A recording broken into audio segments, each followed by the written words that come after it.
বিসমিল্লাহির রহমানির রহিম। সূরা ফালাক ও নাসের আমল ও ফজিলত। এ সূরা দুটি প্রত্যহ রাত্রে পাঠ করলে জিন ও মানুষের যাবতীয় অনিষ্ট, কুমন্ত্রণা ও কুচিন্তা হতে নিরাপদ থাকবে। এ সূরা দুটি লিখে শিশুদের গলায় বেঁধে দিলে জিন, ভূত ইত্যাদির অনিষ্ট হতে নিরাপদে থাকবে। এ সূরা দুটি পড়লে বা পড়ে দম করলে জাদুটনা ও বদনজরের ক্রিয়া নষ্ট হয়ে যাবে।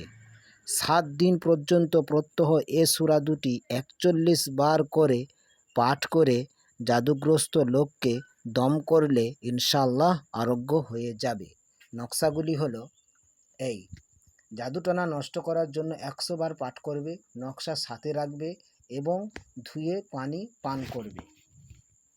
সূরা নাসের নকশা: যদি জাদুটনা নষ্ট হওয়ার জন্য এ সূরা 100 বার পাঠ করবে এবং নকশা সাথে রাখবে, ইনশাআল্লাহ আরোগ্য লাভ করবে।